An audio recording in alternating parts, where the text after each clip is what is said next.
안녕하십니까. 저는 강남 농부본의 김혜선 고문입니다.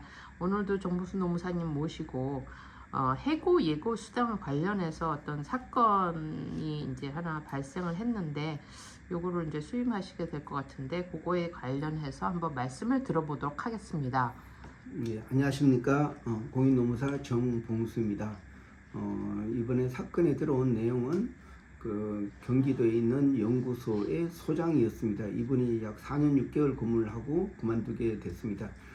더 일을 하고 싶은데 회사에서 좀 그만뒀으면 좋겠다. 그래서 이 근로자, 그 연구소 그 원장님이 그러면 2월 7일까지 근무하고 싶다 하니까 회사에서는 그때까지는 기다릴 수 없으니까 1월 10일로 좀 퇴직했으면 좋겠다 해가지고 사익서에 2월 7일 했던 것을 본인이 그거를 지우고 1월 10일로 해서 사익서를 제출하게 됐습니다.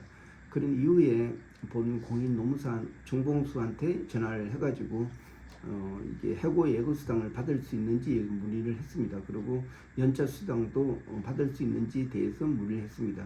그래서 제가 답변 드린 거는 해고 예고 수당은 해고가 됐을 때 받는 게 해고 예고 수당이다. 근로기준법 26조에 따르면은 근로자를 해고할 경우는 적어도 30일 전에 예고를 해야 하고 30일 전에 예고를 하지 못하면 30일분의 통상임금을 해고 예고 수당을 지어야 된다. 이런 내용이 있습니다. 그래서 그 연구소 소장님은 본인이 그 회사의 지시에 따라서 사직서를 제출했습니다. 자기는 사직하고 싶지 않았지만 회사가 자기를 나가라고 하니까 또 사직서 제출하라고 하니까 그 사직서를 제출하게 됐습니다. 그리고 또 이분이 이제 자기는 억울하게 이제 나가게 됐기 때문에 해고 예고 수당을 받을 수 있는지 문의드렸는데 본인이 사직서를 제출했기 때문에 이거는 비록 자기 의사가 아니라도 또 사직서 제출한 자체가 진정한 의사로 받아들일 수밖에 없다. 그래서 비진의 의사 표시는 이것은 그 의사 표시한 내용에 따라서 이제 효력을 발생하기 때문에 비록 자기 의지는 아니지만 자기가 본인이 자필 서명해서 제출했기 때문에 이것은 해고된 게 아니고 사직을 한 거다. 그렇기 때문에 해고 예고 수당을 받을 수 없다. 그리고 또 연차 수당에서도 그 자세히 내용을 보니까 근로계약서에 그 매년 1년 단위로 계약을 체결했는데 그 연차 수당은 그 1년 기간 내에 사용하지 않으면 소멸된다는 그런 내용이 있었습니다. 그래서 자기는 사실 거의 연차를 사용하지 않았고 또 수당도 한 번도 받은 적이 없는데 그러면 자기가 근무하는 기간에 대해서 연차 수당을 받을 수 있는지도 같이 문의를 해왔습니다. 그래서 제가 설명드린 거는 비록 그 근로계약서에 미사용 연차 휴가는 소멸된다는 그런 내용이 있더라도 이것은 금전 보상으로 바뀌기 때문에 이제 청구권은 없어지는 거지 실질적으로 임금 청구권은 계속 살아있다 이렇게 설명을 해줬습니다. 그리고 계산을 해보니까 2010년 6월 1일 입사해서 2025년 1월 10일 날 퇴사하게 됐습니다. 약 한 4년 6개월 정도 근무를 했습니다. 그래서 그 기간을 가지고 따져보니까 약 73개의 연차 휴가가 있었습니다.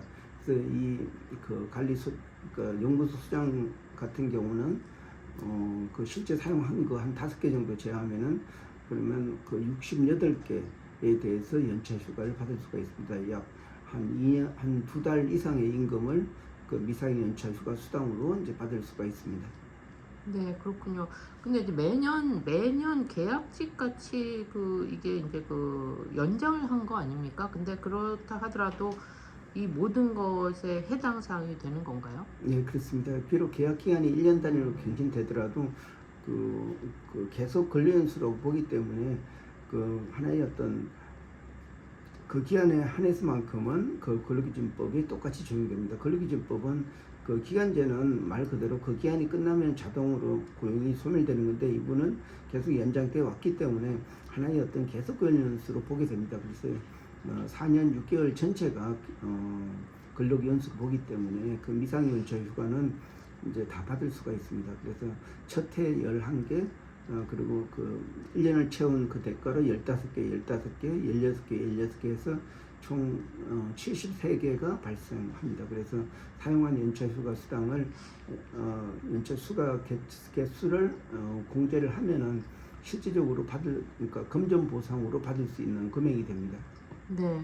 그리고 말씀하신 것처럼 그 해고 예고 수당은 이분이 이제 그 자발적으로 사직서를 제출했기 때문에 일종의 그 고용주와 합의하에 퇴사했기 때문에 이게 해당되지 않는다는 말씀이고, 예. 또 이제 부당 해고 구제 신청 같은 경우도 해고가 안 됐기 때문에 아무런 그 권한이 없다는 말씀인 거죠. 예, 권리를 못 그렇습니다. 찾던. 예. 예. 그 영미법 국가인 미국이나 뭐 싱가포르, 홍콩 같은 경우는 그 근로자를 해고할 경우는 바로 그 즉시 바로 서면으로 해고 통보를 해서 고용을 중단시킵니다. 그런데 우리나라에서는 그 서면으로 통보하더라도 정당한 사유가 있어야 되기 때문에 이렇게 직접 해고라기보다는 이 근로자가 그만두게 이제 하게 할 때에는 사익서를 받아서 이제 자발적으로 퇴직하는 그런 형태를 갖추고 있습니다. 그런데 우리가 알아야 될 것은 어떤 기분에 따라서 아니면 자기 권리를 정당하게 옳다는 것을 입증하기 위해서 그냥 사익서를 제출하는 건데, 이것은 굉장히 위험한 내용입니다. 사익서를 제출하게 되면 실업급여도 받을 수가 없고 또 해고 예고수당도 받을 수가 없습니다. 모든 걸 스스로 포기했다는 그런 내용이 됩니다. 그렇기 때문에 가급적 이렇게 전문가한테 상의를 해가지고 이런 사익서를 제출할 때는 반드시 다시 한번 생각을 한 다음에 결정을 해야 됩니다.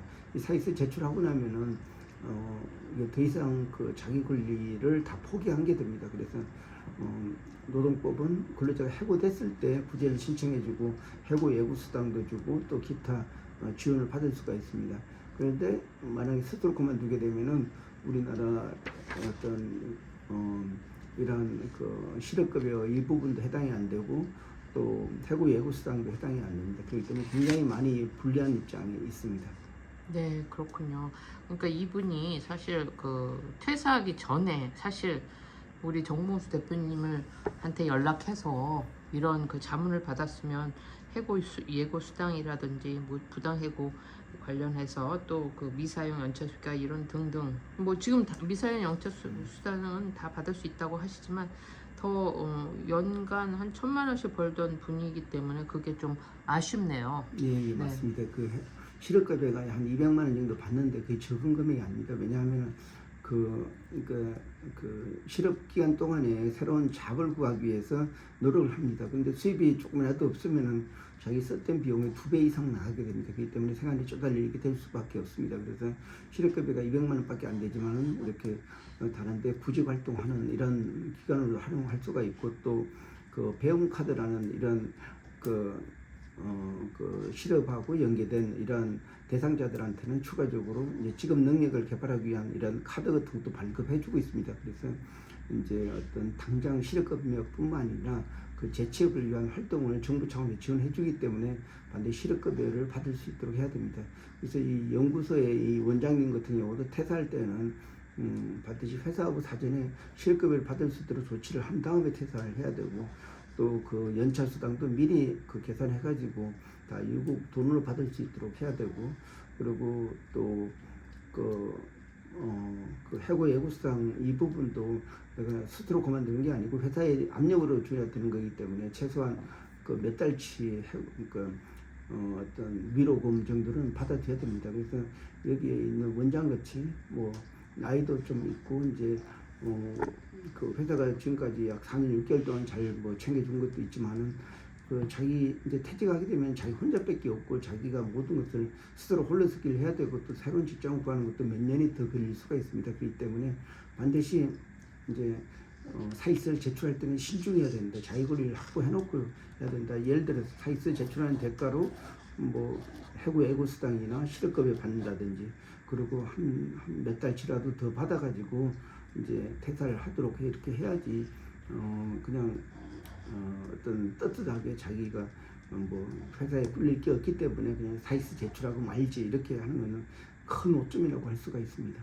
네, 원장 정도 되면 이제 뭐 연령도 어느 정도 되신 분일 것 같은데 실업급여를 신청할 경우는 어느 연령 제한이 있는 건가요? 65세 그러니까 60세까지는 그 고용보험의 의무 의무적으로 이제 납부를 해야 됩니다. 근데 60세에서 65세까지는 선택적으로 이제 보험료를 납부하게 되면은 이제 그 실업급여를 받을 수 있고 보험료를 납부하지 않으면 못 받게 됩니다. 네, 그렇군요. 오늘 말씀 감사합니다. 네, 고맙습니다.